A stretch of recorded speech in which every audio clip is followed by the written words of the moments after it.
Welcome to Beekeeping Today podcast, your source for beekeeping news, information, and entertainment. I'm Jeff Ott. And I'm Kim Flatham. Hey, Jeff and Kim. Today's sponsor is Global Patties. They're a family-operated business that manufactures protein supplement patties for honeybees. As we're all thinking ahead to spring, it's a good time to think about honeybee nutrition. Your honeybees may be malnourished after what it was a pretty rough winter. Feeding your hives protein supplement patties will ensure that they produce strong and healthy colonies by increasing brood production and overall honey flow. So with spring approaching, now is a great time to consider what type of patty is right for your area and your honeybees. Global offers a variety of standard patties as well as custom patties to meet your needs. No matter where you are, Global is ready to serve you out of their manufacturing plants in Airdrie, Alberta, and in Butte, Montana, or from distribution depots across the continent. Visit them today at www.globalpatties.com. Well, welcome, Meredith, to the Beekeeping Today podcast. We're really excited to have you here. In fact, you're our first, well, I won't say our first author, but our first nonfiction author. No, that's not right either, but first book author. You know what I'm trying to say. Welcome. Thank you. I don't fit the mold. I love it. Yeah, okay, yeah, you're breaking the mold. I love it. Yeah. We're lucky today, Jeff. And I don't know if you know the story of Meredith and I. It goes back to 1991, and I had been here not quite 5 years. So I was still wet behind the ears trying to figure out how to run a magazine and make it work. And there's a saying in publishing, a story comes in over the transom, which means that it wasn't solicited by the editor.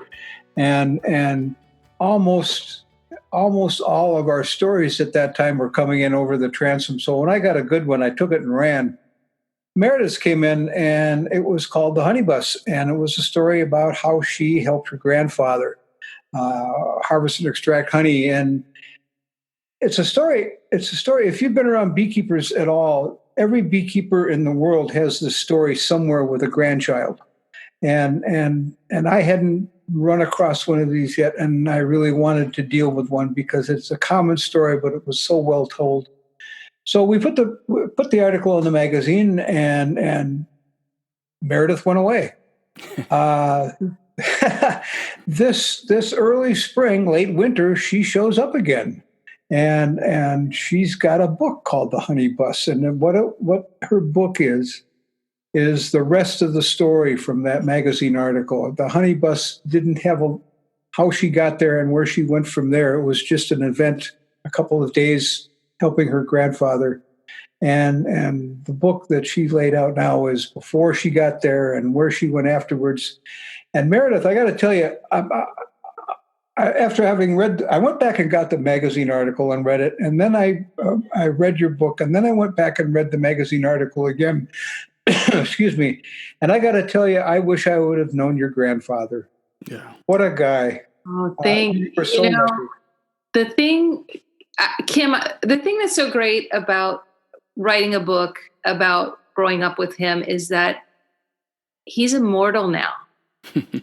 Long after I'm gone, he's going to live on. And I just love that because he is such a gentle, kind, benevolent person, kind of like a honeybee, same kind of personality. And, the book is going to be published in 13 countries. And I just imagine people in South Korea or Portugal reading about my grandfather. And that's worth more than any dollar this book ever earns to me. I'm so happy.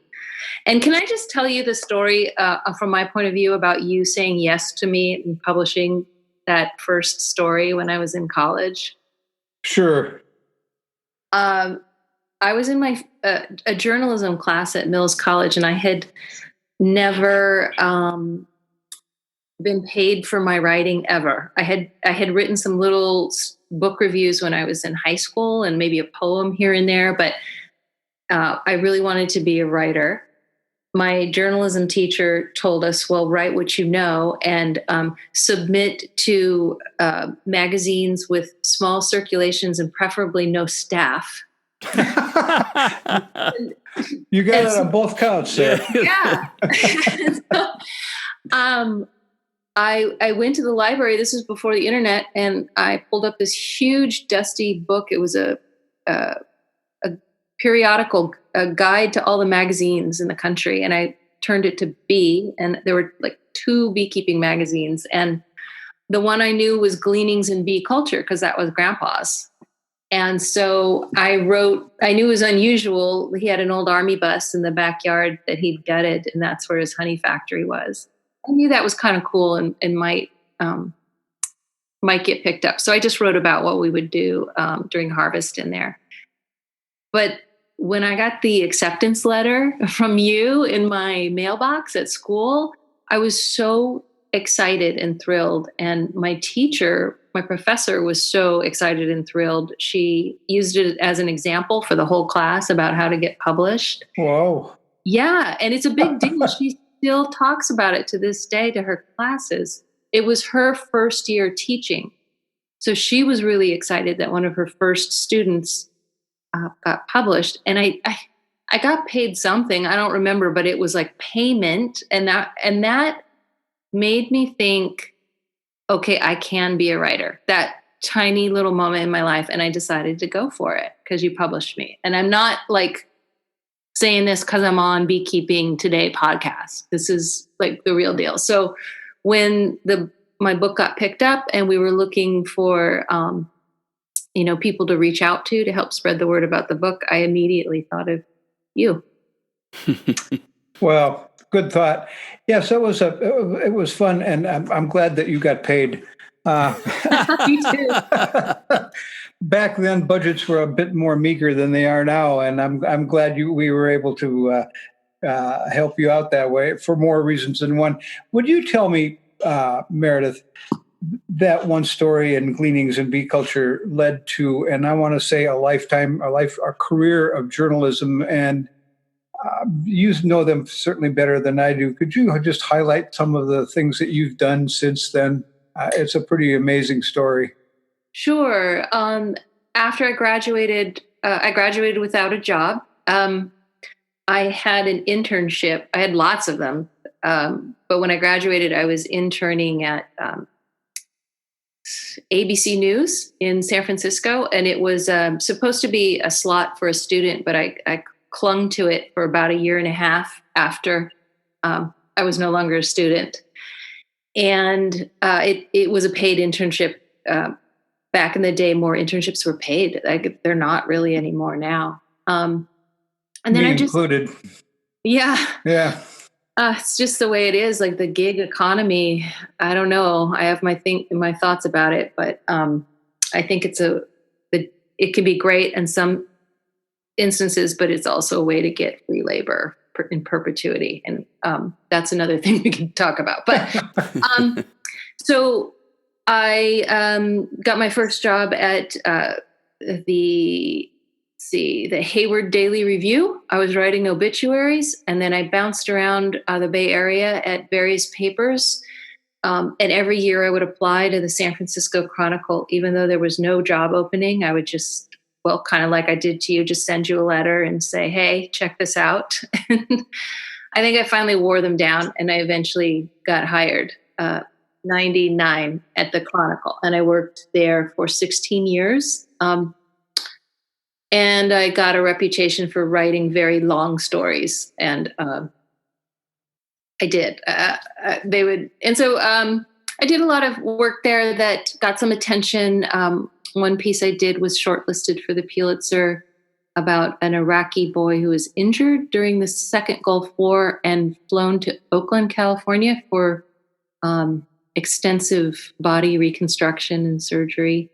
But I had a great time. It was the heyday of newspapers when we had foreign bureaus and travel budgets. And I would travel around the world writing stories about incredible people overcoming war and trafficking and just really dire situations. And I had a wonderful time. Wow. Interesting mix. All of that from the back of a bus. And you still keep bees? I do. Well, while I was at the Chronicle in 2011, we, an editor and I, convinced our bosses that we should put 2 hives on the roof. It's one of the busiest intersections in the city at 5th and Mission. There are 4 bus stops and bars and restaurants and Bloomingdale's right there. But what was going on at the time, Grandpa was getting very frail and he could no longer lift the supers when they're full of honey. I can relate to that. Yeah. So he reluctantly retired after 70 years. And I don't know, it was really sad. He reminded me of a cowboy that lost his horse. His personality completely changed when he couldn't do it anymore. So my idea was, well, if I start, then he can be my consultant. And that's part of the reason why I got involved with it at the Chronicle. And it was great because I'd call him all the time. Like I had a child's understanding of beekeeping. Like I was in charge of the smoker and then I would go play. Like I didn't understand mites and, staying ahead of the colony with adding super. I didn't understand how much intense entomology it is. So, we put 2 hives on the roof, and then I started writing a column about beekeeping for the Chronicle. That was fun. It was a straight column just about beekeeping, or how did you get the Chronicle to bite on that? Well, I was very charming, and well, naturally, yeah. How many times can you write about that for lay people? But the idea was, it was closer to the brouhaha over colony collapse. It was closer to 2006, so there was an urgency of, and the newspaper could be doing something about it by providing a sanctuary and then reporting on our experiences as trying to raise bees in an urban setting, like what happens. So I wrote about them swarming into the company parking lot. That can be exciting. Yeah. But then I would write about other, not just us, like Google has beekeepers. So we went to Google one day when they had honey spin in the corporate cafeteria. And then, just this is the company Google. Yeah. Yeah. So I'm thinking of another story. There's a man in Sonoma who's kind of well known as being an innovative hive builder, Serge Lebesque. Yes, I know Serge. Yeah, everyone knows Serge. So he's local. So I hung out with Serge for a day and wrote about how to build a better beehive and why he builds it the way he does. And so I used it as a jumping off place to write about all kinds of bee issues, not just what we were doing. Interestingly, though, Meredith, as I was going through the book, one of them in the back of my mind, there's this little ear open all of the time that says, "What's a beekeeper going to get out of this?" And I wasn't hoping. I knew this wasn't a beekeeping how-to book, but your grandfather did. You asked good questions, and he had grand answers about the lives of bees and the lives of beekeepers and the hows and whys and do's and don'ts of beekeeping. And from a beekeeper's perspective, I learned something there. He had a way of explaining things that, to me, I'm going to say not simple, but easily understood. How's that? Yeah, I know exactly what you're talking about. And that's so flattering for you who've written, I don't know, I've got like 7 of your books on my shelf here, to say that you learned something from what I wrote, because I was trying to write a book that is in a new space in terms of bees and beekeeping, because, the 2 places where you'll find books on bees in a store or library is in the science shelf, or that like the how-to DIY, or magic realism, like Secret Life of Bees, written about people who really adore bees but don't quite know what they're talking about. So I wanted to write in a lane that was in between the two. Like you're going to learn about bees, but you're going to learn things that only a beekeeper sees, and some of the mystical things that are unexplainable that we see, but are true.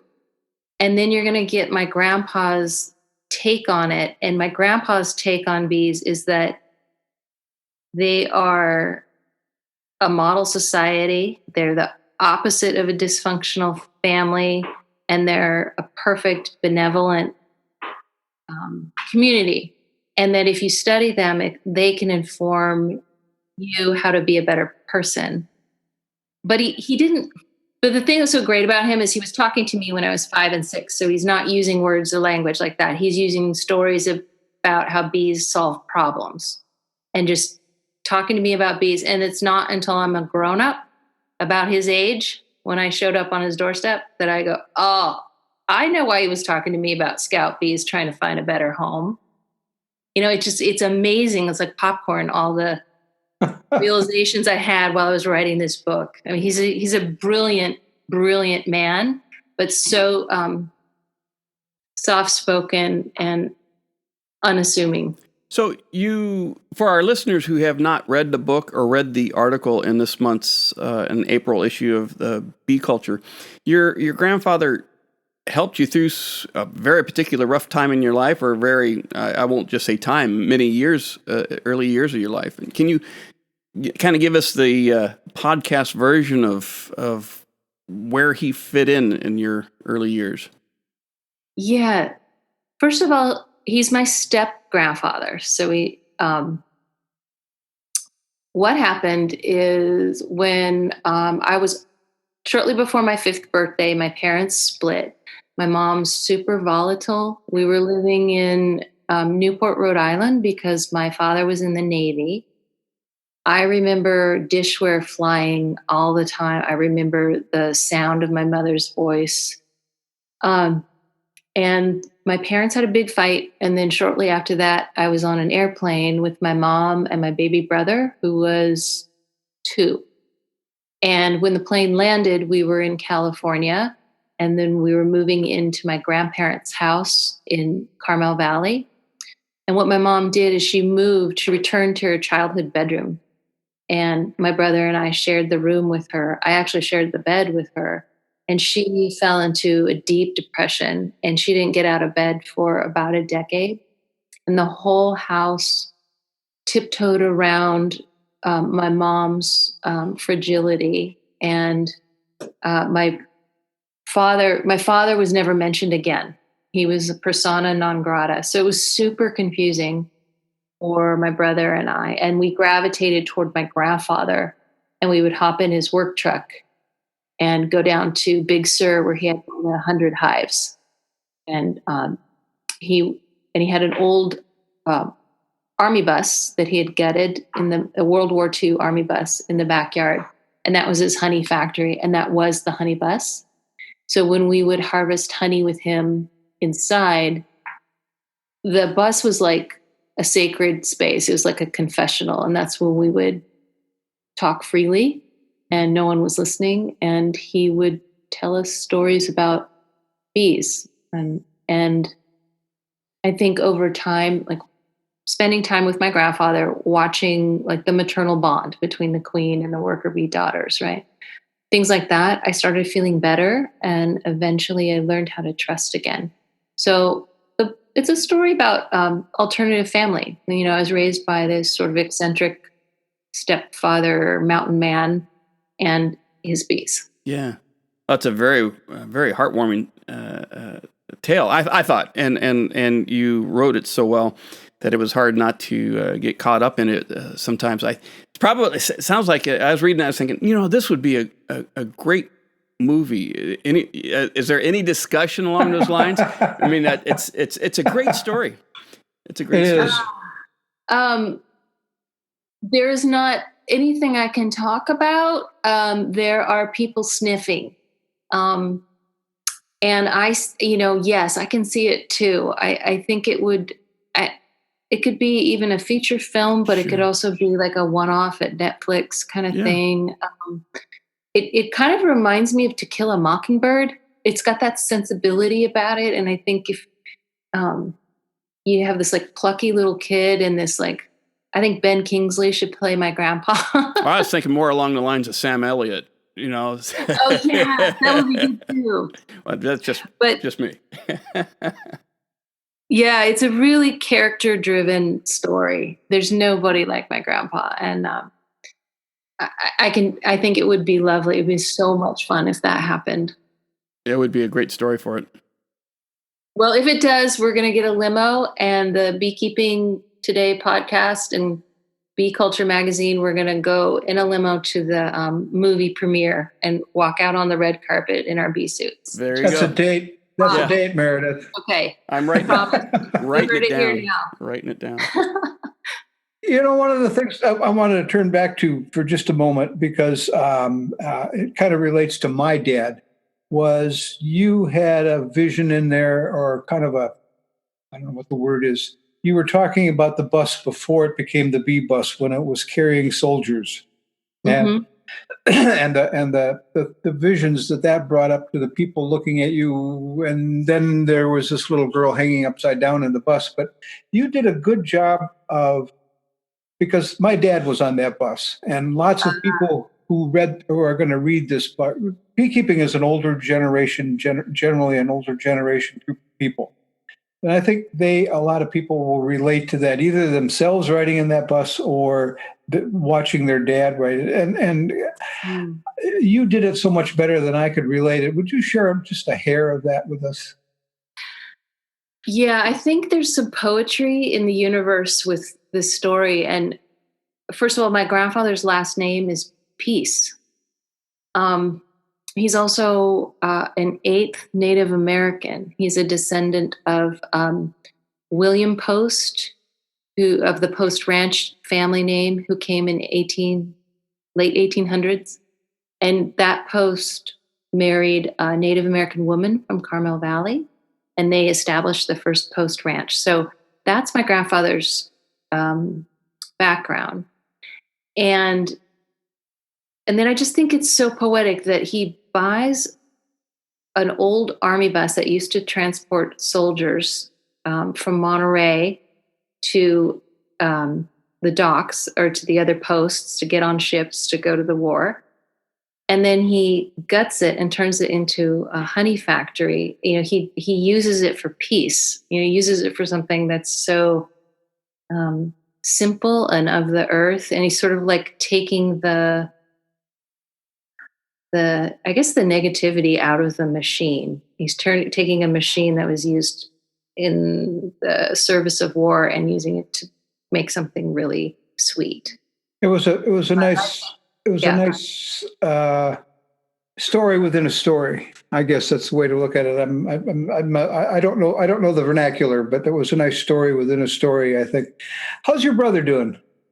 Matthew, he's great. He lives about 20 minutes away from me, so we see each other a lot. And he works for Apple, so that means I don't exactly know what he does, because everything at Apple. So that's all I can say. He does something at Apple, but I gave him a copy of the manuscript before it came out to make sure I represented him well, and he was okay. And he liked it. And he does feel a little squeamy about now his coworkers are coming up to him and wanting to talk about his childhood with him, because he's so private, and I'm exactly the opposite. Obviously, I tell everybody everything, and but he's being really good about it. That's good. Well, he had his own time with the honey bus as he grew older, and so the evolution of the uses of that machine kind of grew with the family, I think, maybe. Yeah, Grandpa would take us one at a time, either when he went down to his hives in Big Sur, and I think it's mainly because it was too hard to keep an eye on two of us. We'd get into but I also think he wanted private time to talk to each of us and make sure we were okay. But we would all harvest together in the bus, the three of us. We would do that and make candles and jar honey. But on the road trips, it was like one at a time. An interesting life. Oh, it's amazing. So what if you could today ask your grandpa anything, what would you ask him? I mean, if you had him, your adult self, go back and talk to him about honeybees or about life, what would you? I would ask him, because I'm the age he was when I showed up on his door. I was almost 5, and he was 50. So I'm 49. I would ask him to tell me more about that, and I would ask him how much was he. How much did he know what he was doing when he was telling us the stories he told us about bees? I'm wondering how much of it is my own revisionist love for him, assuming all this stuff, versus was he really? So I'd ask him that. And I would also ask him to tell me how we can bring the bees back. He had a lot of thoughts on what was the reason why we were losing our bees. And I would just continue those conversations with him because I loved his point of view. I can tell you. I'm sorry. Well, he thought migratory beekeeping was stressful on the bees, and he would say we need to figure out a way to keep the bees in place and move the beekeepers. And so I would love to figure that out. Some sort of government subsidize the beekeeper or the farmer for keeping the hives in place and switching to non-chemicals. Maybe, I don't know. It's going to, thankfully the Bee Informed Partnership is working on these big questions, but I'd talk to him more about that. Because he would say migratory beekeeping is stressful, but I would push back and say, well, how could we do it then? Because we still have to pollinate all this stuff. And just see what he said. It'd be an interesting perspective. It would be real good. Yep. So you also now have bees in a community garden? Yes, I do. Let's see. When I left the Chronicle in 2015, I left because I finally got an agent. I did not have a book deal. I just said, okay, I gotta go and try this and see if it works. So I took my bees with me, and I put them in a community garden in Potrero Hill neighborhood. And that's very high hills, vertical streets with Victorians that are all squished together. And so nobody has a big yard. And there's empty plot on the end of the street, and it's a community garden. And there are planter boxes in there, about 20 of them. And each neighbor has one box, and you can plant whatever you want. There's like a 6-year waiting list to get a box in this place. That's like the premium gardening in San Francisco. And it's tiered. So my bees are up on the highest tier in the back of the garden, and I keep them with a beekeeping friend together. And there's a view of the bay from my hives, and it's lovely for them because all they do is fly out over these 20 plots, and it's like a farmer's market right there for them because there's all kinds of stuff growing. There's hops and asparagus and tomatoes. Well, those are bumblebees, but lemon trees, citrus trees, all kinds of stuff. They don't have to go very far. How much are you getting paid for the pollination services? Just kidding. 0. If you're at the top of the hill, getting all of that honey down is probably easy, but getting the boxes up there initially is probably a challenge. Yeah, and the tiers are handmade with wooden steps, and it's right. I was using like a dolly, like a bread truck dolly, and pulling them backwards up the steps. So you're probably not very migratory. No, I did have. Well, I have a truck, an old junky truck, just like Grandpa had. And I did have a hive in my backyard for a while, but I got a new puppy and she likes to try to eat the bees. And so after 2 expensive trips to the pet emergency, I decided to move my hive. Yeah. I had a German Shepherd that used to like to eat bees too. So it's weird. And they don't learn. No. And she's actually a little allergic. I mean, not just swelling up. She gets red hives on her belly. So she actually does have a little bit of an allergy. So what kind of bees are you keeping up there? Italian mostly. Mm-hmm. Is that what you meant? Yes. Yeah. Sorry. Yeah. But I say mostly because we always catch swarms in our empty equipment. Mm-hmm. So I'm not quite sure what they are. But. Yeah. California hybrids. Okay. That's like wildflower honey. There you go. Yes, exactly. Well, we get all sorts of California hybrids up here in Washington State. They come in little square boxes, and they all come up from California. With the queen in the middle. Yeah, with the queen in the middle. Yeah. Sorry, just beekeeper jokes. Yes. Yeah.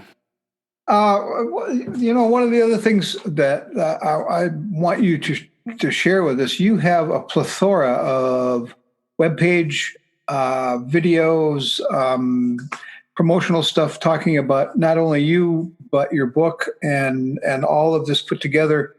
And if people are interested if you're on the West Coast and want to go get a book and get it signed or talk to you about this for a moment, can you share some of the webpage stuff? I went and looked and that's as close to your grandfather as I'll ever get. But it was nice to visit, at least from one direction. But you've done a good job with putting all of that together and sharing even more of what you were doing there. Thank you. Yeah, there's a lot of behind the scenes, Grandpa. I have a website. It's called thehoneybus.com. And I have a book trailer there where you can see me, you see Grandpa in the honey bus. And I also have photos that are in the book. The book actually has 16 pages of color photos, which I was so happy about because that can get expensive, but they really wanted people to see this. And also my book tour schedule is on thehoneybus.com, so you can see where I'm going to be. And I like to give people who buy my book a little jar of my honey. So I have these little 3-ounce jars of honey that I give at my signings, and I also make lip balm out of beeswax from my hives and give those out. That's nice as well. So I have little gift/bribes. I have a copy. I have a signed copy of your book here, Meredith. I haven't seen a jar of honey to go with it just yet. I'll fix that pronto. Well, that's because the publisher sent that, right? Oh no, I did, didn't I?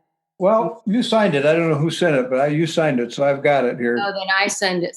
Okay, that'll be fixed. You too, Jeff. Yeah, very good. Thanks. Well, I'll just wait for my honey and have you sign my copy when we're standing on the red carpet when we're going in to see the movie. Oh, right. You have to put your shampoo down first, and then I'll sign. Okay. No, right. I'm just teasing.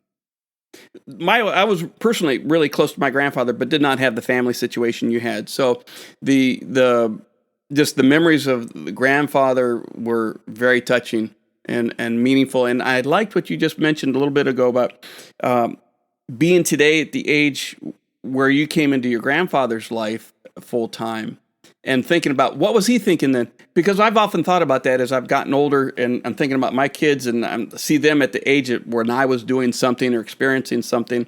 And you think about your grandfather and you suddenly show up on their doorstep and you're there for the rest of their life.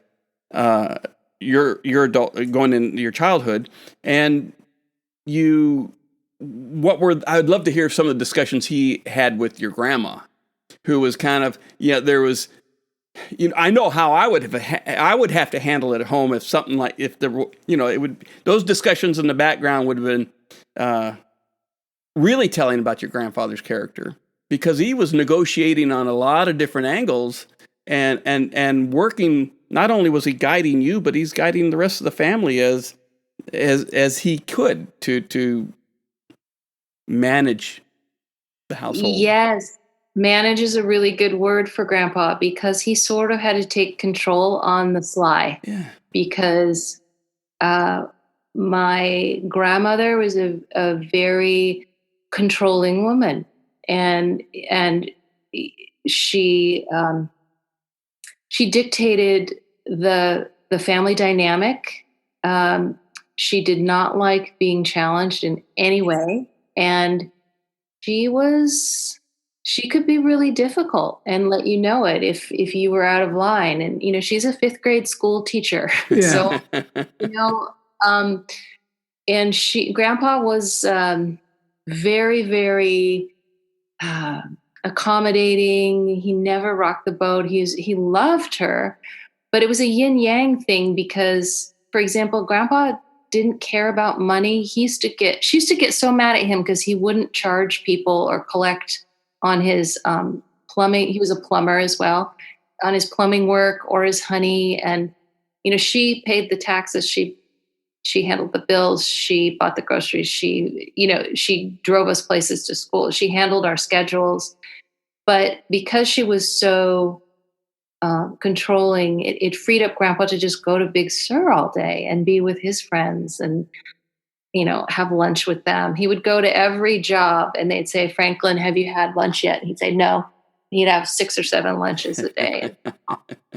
But I think the way he knew that the way he had to help us was in a clandestine way. And that's why it was always in the bus or in the truck on the hour-long drive to his hives, or, just keeping us busy and out of trouble, and teaching us how to work with our hands, and teaching us how and why we're tied to nature. That was his job. And also how to keep calm when everything else is crazy around you. I mean, exactly. Putting your head in a beehive is one quick way to be calm. And if you're not, the bees will let you know. And it's just the way that he was able to do that in your life was a blessing, and that you were able to benefit from. So that's great. That's an interesting analogy, Jeff. You suddenly made it clear. I would imagine sticking your head in a beehive at Big Sur and then going home and sticking your head in the house might be very similar experiences very often in that household. Exactly. No sudden movements. Yeah. But it's kind of funny, just kind of like the honeybee. In your book, you demonstrate how, and this is what many beekeepers know, but how honeybees are healing creatures in a world can be painful a lot of the times. It's really kind of the inverse or reverse of what one would expect. The bees, people think bees are the painful creature, but no, they're really a healing creature. Exactly. I mean, famously, they put chaos into order, and that's soothing, right? Yeah. I couldn't articulate that as a girl, but I felt it. They were the same every time you opened it. They're predictable, and they're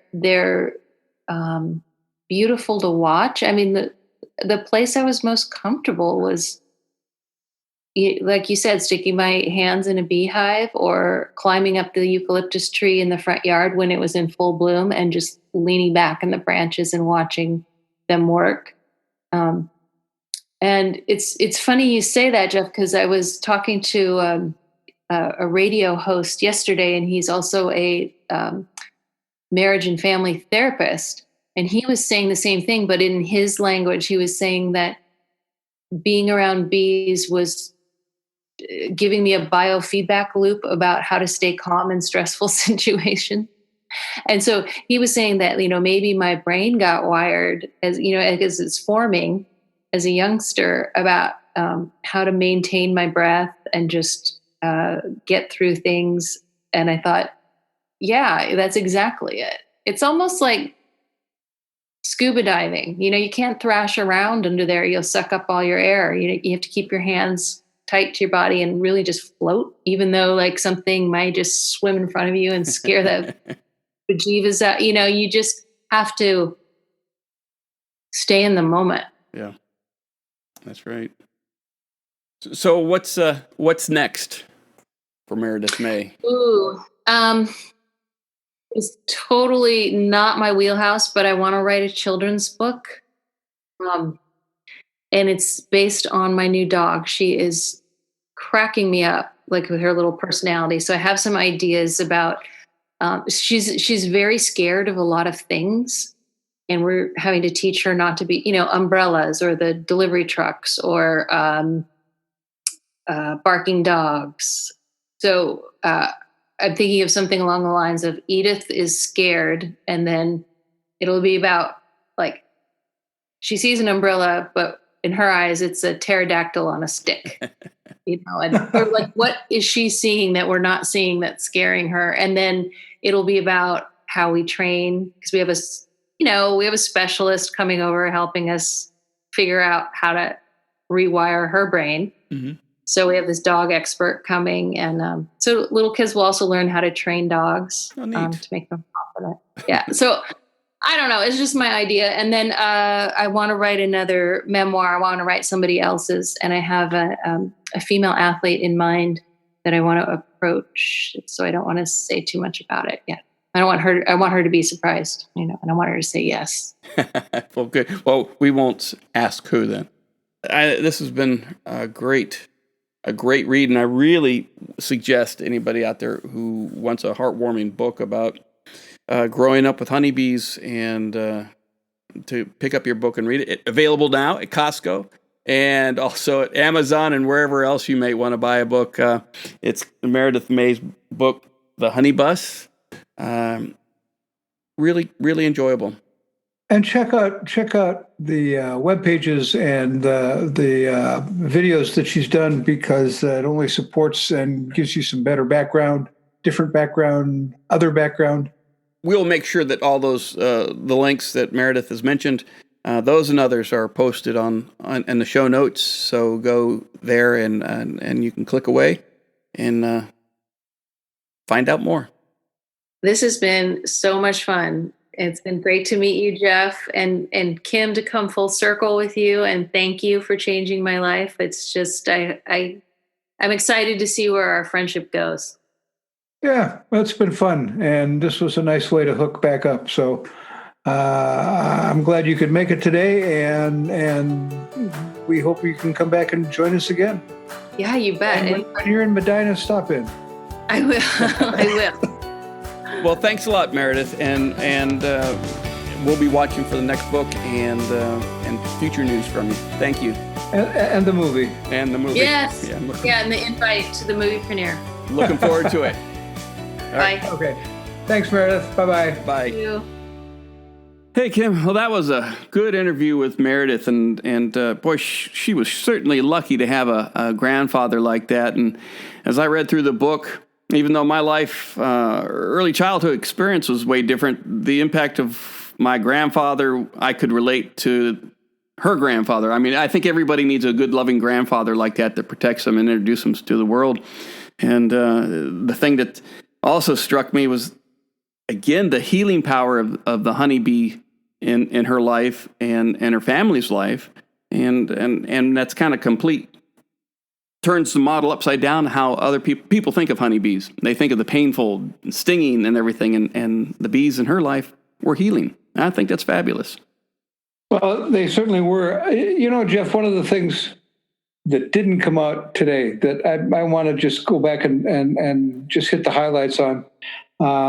You mentioned healing, and there was a lot in Meredith's life that needed healed.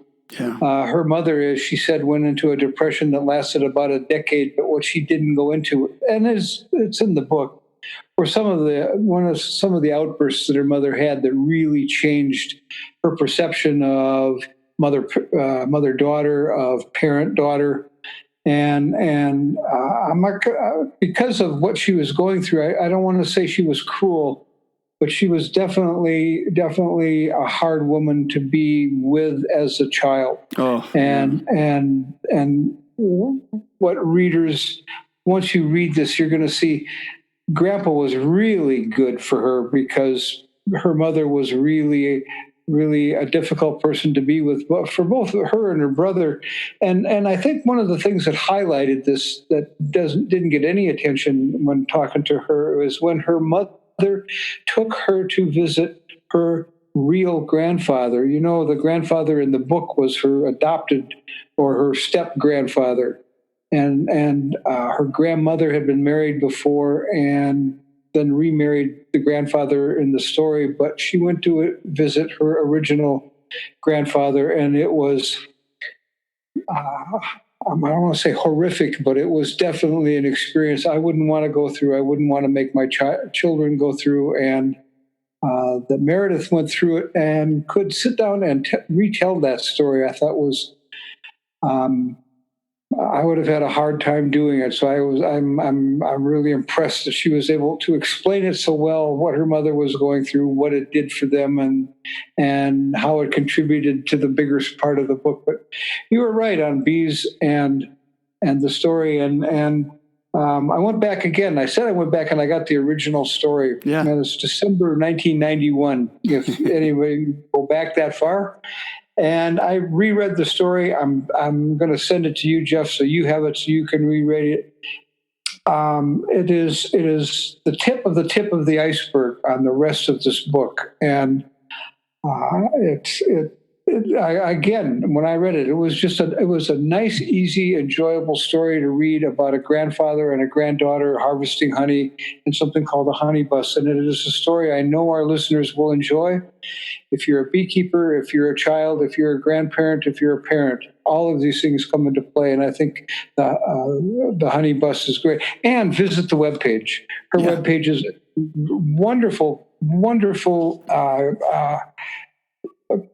to watch, and good information, and all of the good things you can say about the rest of the story are on the webpage. So certainly tune those in. And Jeff, I know you got the address. I don't have it at the tip of my tongue, but I'll let you put it into the finish. And Meredith, thank you for the story. Jeff, thank you for your work. And I'm going to step back. Well, that's good. Yeah, we'll definitely have all the links to the honey bus and to any of the other items, websites that we mentioned earlier in the podcast. We'll have those in the show notes. So that's about it. Yeah, it was a good show with Meredith, and I'm sure there are beekeepers out there right now going through their stack of magazines to pull out that 1991 issue, because I know some of these beekeepers, and I know they have those issues from all the way back then. Do you know what we can do, Jeff? Now that I think about it, I'll bet you a nickel. I'm not positive, but I'll bet you a nickel we can get it on Bee Culture's webpage. Yeah, I bet you we can get this typed up. The pictures are black and white because that's what we were back in 1991. But I'll bet you we can get this up on our webpage. So look for it down the road here in a 3 weeks, and you can find out how all of this started. Yeah, check back on the show notes too, and we'll update the website once they're up on Bee Culture. And just as a bit of trivia, Kim, just to remind you, is 1991's the year that I first started writing for you, and the first package was about package bees, and which is coincidental because today you just said that you hived a couple new packages. So. Everything goes in a circle, man. Everything's a circle. That's okay. 1991, good year all around. It was. All right. It was.